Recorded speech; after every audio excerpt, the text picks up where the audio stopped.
At 2:17 a.m. on April 22, 2025, Aisha's phone rang in Lahore. All shipments cancelled, her logistics partner said.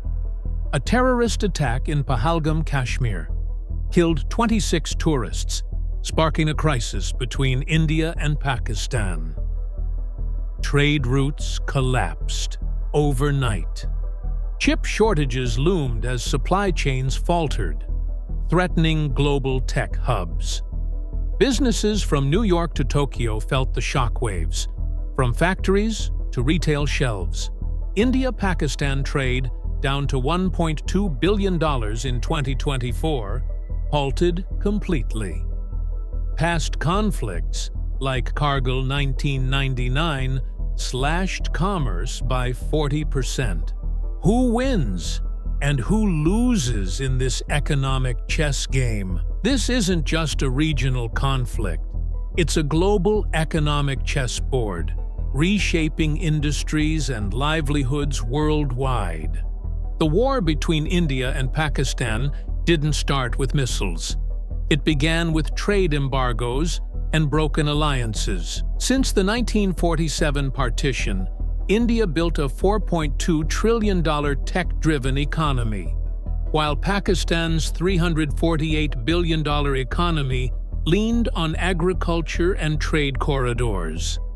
The 1999 Kargil War cut trade by 40%, pushing Pakistan toward Middle Eastern markets and India toward self-reliance.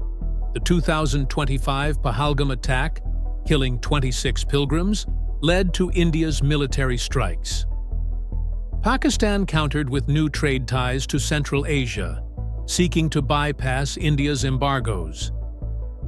Tensions escalated, deepening the crisis. Meet Raj, a logistics manager in Mumbai.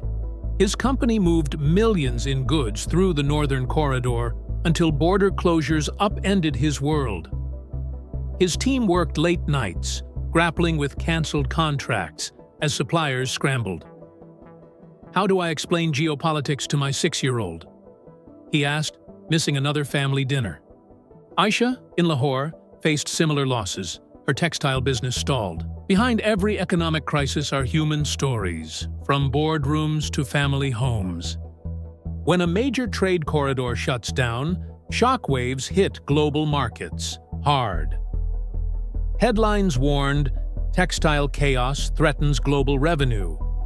Pakistan's $17 billion textile industry, supplying H&M and Zara, stalled. A Swedish retailer reported 40% delivery delays, air freighting at 5 times the cost. A millennial in Berlin waited weeks for her Zara jacket, unaware it was stuck in Karachi. Vietnamese retailers faced similar delays as shipments faltered. Cross-border digital payments dropped 12%, a warning sign of deeper trade disruptions. India's export curbs drove wheat prices up 15%, threatening food security in Egypt, says Dr. Amina Rahman of the World Food Programme. Tech firms faced chip shortages, slowing innovation. Logistics took a hit. India closed 27 northern airports, and cargo rerouted via the UAE cost $300 million in 1 week.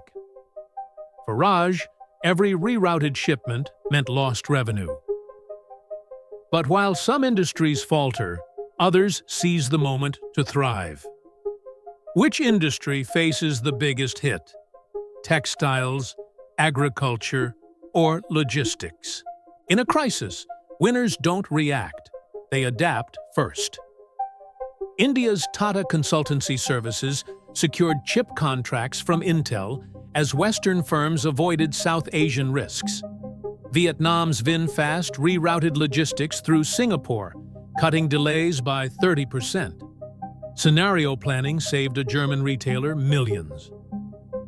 Capital outflows of $1.5 billion boosted Dubai and Singapore hubs. US and Russian arms suppliers saw surging demand as India and Pakistan rearmed. We accelerated diversification by 18 months, says Carol Martinez, a Fortune 500 supply chain director. Smart businesses use Bloomberg Terminal to spot shifts early, like a 15% dip in freight futures signaling bottlenecks. Foresight is the queen, always one step ahead. The India-Pakistan crisis is a wake-up call.